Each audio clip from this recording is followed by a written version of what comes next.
Hello students, today we are going to start another type of animal tissue, that is epithelial tissue. We have covered connective tissue, muscular tissue and nervous tissue. Today we will study about epithelial tissue. So students, if we talk about epithelial tissue, this tissue is also known as epithelium. अगर हम origin की बात करें students की, कौन सी germ layer से हमारा epithelial tissue arise होता है, तो ectoderm, mesoderm and endoderm. All these three layers give rise to epithelial tissue. तीनों लेयर से जो है हमारा एपिथेलियल टिश्यू अराइज होता है. अगर हम एपिथेलियल टिश्यू की बात करें तो जो एपिथेलियल टिश्यू है वो अदर टिश्यूज के ऊपर ग्रो करता है. जो हमारी बॉडी में इसके अलावा जो टिश्यूज प्रेजेंट होंगे उनके ऊपर हमारा एपिथेलियल टिश्यू ग्रो करता है. तो क्या हो जाएगा students, this tissue grows on other tissues.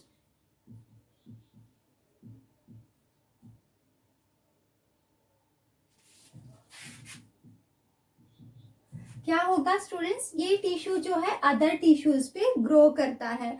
अगर हम सेल्स की बात करें, सरफेस की बात करें एपिथेलियल टिश्यू के, तो epithelial tissue free surface contain करता है. इस टिश्यू के ऊपर अदर टिश्यूज की कवरिंग या लेयर प्रेजेंट नहीं होती. क्या होगा, this tissue has free surface. This tissue has free surface not covered by any other layer of a tissue. किसी अदर टिश्यू की लेयर से कवर्ड नहीं होता. अगर हम देखें, these are the cells of epithelial tissue. ये अपर सरफेस जो है क्या है, ये सरफेस फ्री होता है एपिथेलियल टिश्यू का. And this lower surface other side से क्या है, ये कनेक्टिव टिश्यू के साथ अटैच्ड होगा. अगर हम इंटरनल ऑर्गन्स की भी बात करें स्टूडेंट्स, जो हमारी बॉडी में आउटर कवरिंग है वो एपिथेलियल टिश्यू बनाता है. स्किन में क्या होता है, एपिथेलियल टिश्यू प्रेजेंट होता है. अगर हम बॉडी के इंटरनल होलो ऑर्गन्स की बात करें तो उनमें भी हमारा एपिथेलियल टिश्यू प्रेजेंट होता है. तो जो इनर लाइनिंग होती है होलो ऑर्गन्स की, उनमें भी एपिथेलियल टिश्यू प्रेजेंट होता है. और इसका क्या होगा, फ्री सरफेस होता है. ये कैविटी की साइड प्रेजेंट होगा और इसका सरफेस क्या होगा, फ्री होगा. तो अगर हम सेल्स की बात करें स्टूडेंट्स, तो एपिथेलियल टिश्यू में सेल्स जो है एक बेसमेंट मेम्ब्रेन पे प्रेजेंट होती हैं. This epithelial tissue rest on A basement membrane. जितने भी टाइप्स होंगे एपिथेलियल टिश्यू के, वो क्या होते हैं, बेसमेंट मेम्ब्रेन पे प्रेजेंट होते हैं. These are the cells of epithelial tissue and this is the basement membrane. इस basement membrane पे क्या होगा, हमारा एपिथेलियल टिश्यू प्रेजेंट होगा. अगर हम इस बेसमेंट मेम्ब्रेन की बात करें students, so this is a non cellular membrane. कोई भी सेल्स प्रेजेंट नहीं होती इस मेम्ब्रेन में. And it is made up of proteins and collagen fibres. किस चीज से बनी होती है हमारी बेसमेंट मेम्ब्रेन, प्रोटीन्स प्रेजेंट होती हैं इसमें एंड कोलाजन फाइबर्स भी प्रेजेंट होंगे. अगर हम प्रोटीन्स की बात करें स्टूडेंट्स, तो ग्लाइकोप्रोटीन प्रेजेंट होती है.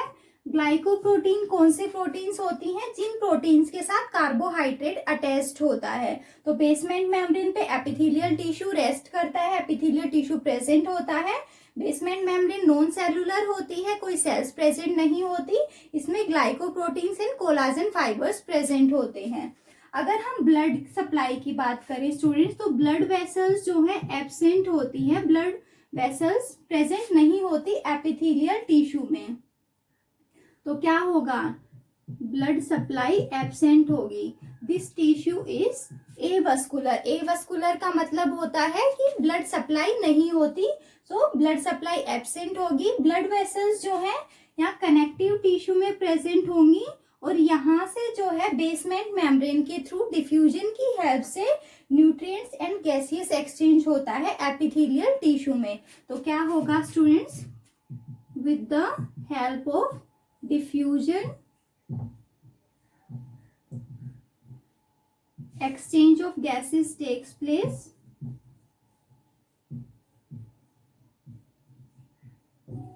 and these tissue nutrients also from this diffusion.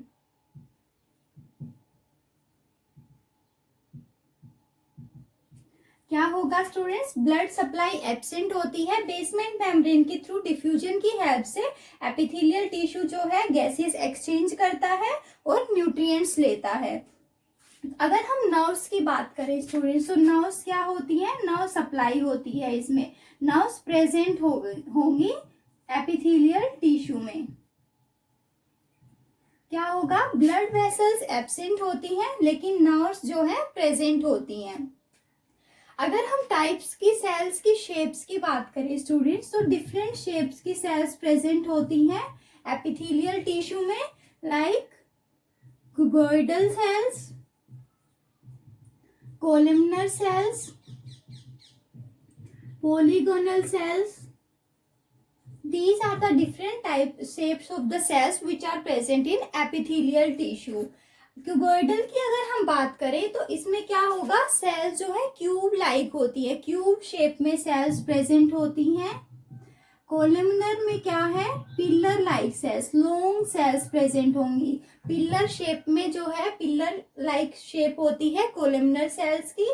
Polygonal cells या स्फेरिकल सेल्स भी प्रेजेंट होती हैं एपिथेलियल टिश्यू में। तो स्टूडेंट्स, अगर हम सेल्स के अरेंजमेंट की बात करें तो सेल्स जो है कॉम्पैक्टली अरेंज्ड होती हैं। सेल्स कॉम्पैक्टली अरेंज्ड होंगी तो क्या होगा, सेल्स के बीच में इंटरसेलुलर स्पेस एब्सेंट होगा, क्योंकि सेल्स एक दूसरे के साथ बहुत कॉम्पैक्टली अरेंज्ड होती हैं, चिपकी हुई होती हैं, तो क्या होगा, इंटरसेलुलर स्पेस एब्सेंट होगा।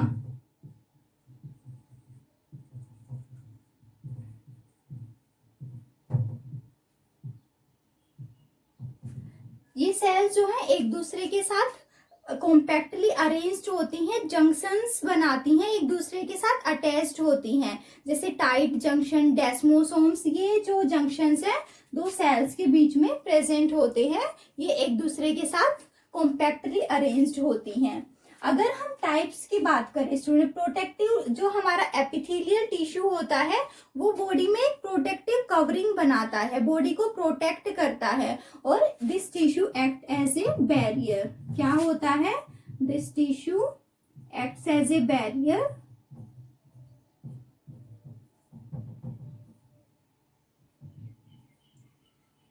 And provide protection.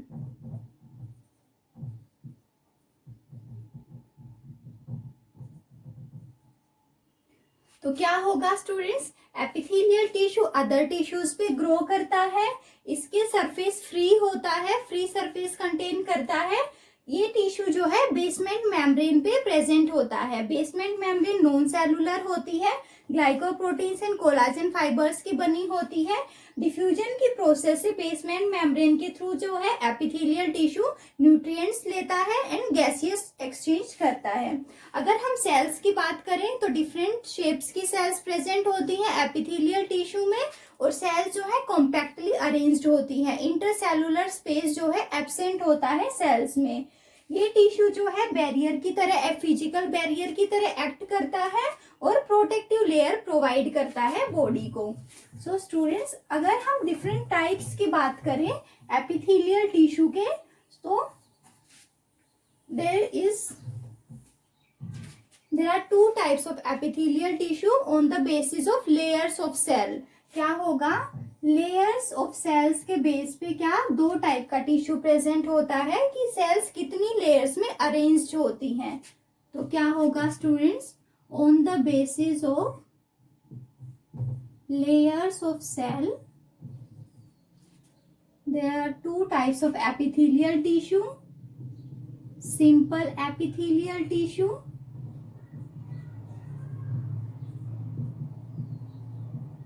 and compound epithelial tissue.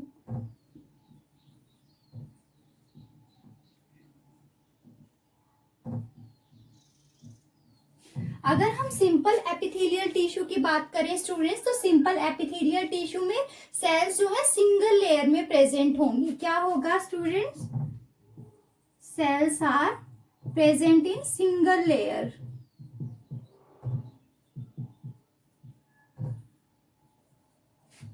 कुछ कुछ इस तरह से हमारी सेल्स प्रेजेंट होंगी सिंपल एपिथेलियल टिश्यू में। अगर हम कंपाउंड एपिथेलियल टिश्यू की बात करें स्टूडेंट्स, तो इसमें क्या होगा, सेल्स जो है मल्टी लेयर्स में प्रेजेंट होंगी। Cells are present in multi layers, एक से ज्यादा लेयर्स में प्रेजेंट होंगी सेल्स। एक के ऊपर जो है सेल्स की एक लेयर के ऊपर दूसरी लेयर प्रेजेंट होगी, दूसरी लेयर के ऊपर तीसरी, इस तरह से सेल्स का अरेंजमेंट होता है कंपाउंड एपिथेलियल टिश्यू में। तो क्या होगा student, simple epithelial tissue contains single layer of cells and this compound epithelial tissue contains multi layer of cells. This is the basement membrane.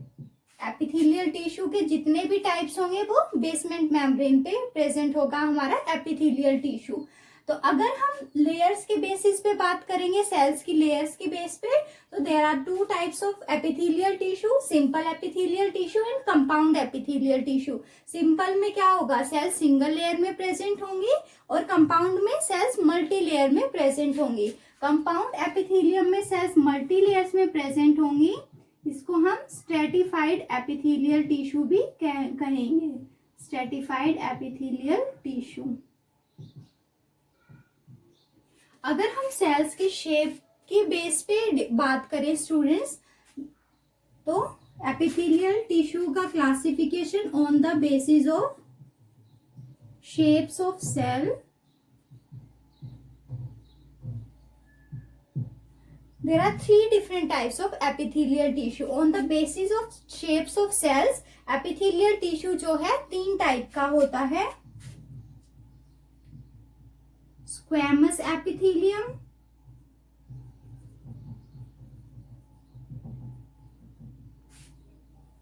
cuboidal epithelium,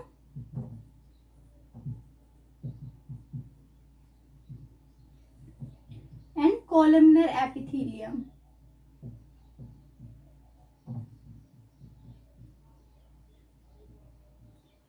अगर हम squamous epithelium की बात करें students, तो इसमें क्या होता है, फ्लैट सेल्स प्रेजेंट होती हैं।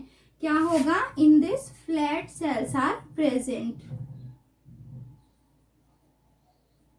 अगर हम सरफेस व्यू देखेंगे सेल्स का, जो कॉम्पैक्टली अरेंज्ड होती हैं, अगर हम सेल्स को स्क्वेमस एपिथेलियम में सरफेस से देखेंगे तो सेल्स कैसी नजर आती हैं, हमें पॉलीगोनल सेल्स नजर आएंगी। ये एक दूसरे के साथ कॉम्पैक्टली अरेंज्ड होंगी, जैसे टाइल्स का अरेंजमेंट होता है फ्लोर में, उसी तरह से ये पॉलीगोनल सेल्स जो है एक दूसरे के साथ अरेंज्ड होती हैं स्क्वेमस एपिथेलियम टिश्यू में। अगर हम क्यूबॉइडल एपिथेलियम की बात करें, तो क्यूबॉइडल एपिथेलियम में सेल्स जो हैं क्यूब शेप्ड होती हैं। क्यूब की शेप में सेल्स प्रेजेंट होती हैं क्यूबॉइडल एपिथेलियम में। एंड कॉलमनर एपिथेलियम में क्या होगा, सेल्स जो है पिलर लाइक सेल्स प्रेजेंट होंगी, लॉन्ग सेल्स प्रेजेंट होंगी, pillar like cells. All these cells will rest on a basement membrane। अगर हम न्यूक्लियस की बात करें स्टूडेंट्स, तो न्यूक्लियस कहाँ प्रेजेंट होता है, स्क्वेमस एपिथेलियम सेल्स में। अगर हम लेटरल व्यू देखें तो हमें सेल्स कुछ इस तरह से नजर आती हैं। इनमें क्या होगा, न्यूक्लियस सेंटर में प्रेजेंट होता है। क्यूबॉइडल सेल्स में भी न्यूक्लियस जो है सेंटर में प्रेजेंट होगा, लेकिन कॉलमनर सेल्स में क्या होगा, न्यूक्लियस जो है बेस पे प्रेजेंट होता है, लोअर साइड प्रेजेंट होगा। So students, these are the different types of epithelial tissue on the basis of shapes of cells। अगर हम क्यूबॉइडल एंड कॉलमनर एपिथेलियम की बात करें स्टूडेंट्स, तो इनमें इन सेल्स के ऊपर अगर सीलिया प्रेजेंट होंगे तो हम बोलेंगे सीलिएटेड कॉलमनर एपिथेलियम। सीलिया क्या होते हैं, the cilia thread like structures which are present on cuboidal epithelium. ये सीलिया जो है मूवमेंट में हेल्प करते हैं, ये इन सीलिया में जो है मूवमेंट होती है और सब्सटेंसेस के मूवमेंट में हेल्प करेंगे। अगर हम कॉलमनर सेल्स की बात करें स्टूडेंट्स, तो अगर इनके ऊपर सीलिया प्रेजेंट होंगे तो हम बोलेंगे कोलुमिनर सीलिएटेड कोलुमिनर एपिथेलियम। क्या हो जाएगा students? Ciliated columnar epithelium if cilia are present on columnar cells. Columnar cells के पास एक और फिंगर लाइक प्रोजेक्शंस प्रेजेंट होती हैं कोलुमिनर सेल्स में। इन फिंगर लाइक प्रोजेक्शंस को हम क्या बोलते हैं स्टूडेंट्स? माइक्रोविलाई। ये माइक्रोविलाई जो है फिंगर लाइक प्रोजेक्शंस होती हैं जो कोलुमिनर सेल्स पे प्रेजेंट होती हैं। ये सरफेस एरिया को इंक्रीज करती हैं और एब्जॉर्प्शन में हेल्प करती हैं। इस तरह की सेल्स हमारे इंटेस्टाइन में प्रेजेंट होती हैं। So student, this is about the classification of epithelial tissue. There are two different types of epithelial tissue on the basis of layers of cell, simple epithelial tissue and compound epithelial tissue. In simple epithelial tissue, cells are present in single layer, and in compound epithelial tissue, cells are arranged in multi layers. This tissue is also called stratified epithelial tissue. On the basis of shapes of cells, there are three different types of epithelial tissue: squamous epithelial tissue, cuboidal epithelium, and columnar epithelium. Squamous epithelium में क्या होगा? Flat cells present होंगी। Cuboidal epithelium में cube like cells present होंगी। Columnar में pillar like cells present होंगी। अगर इन सेल्स के कोलमनर एंड क्यूबॉइडल सेल्स पे अगर सीलिया प्रेजेंट होंगे, the cilia thread like structures which help in movement of substances, तो हम कहेंगे ciliated cuboidal epithelium and ciliated columnar epithelium. So student, this is all about characteristics of epithelial tissue and classification of epithelial tissue.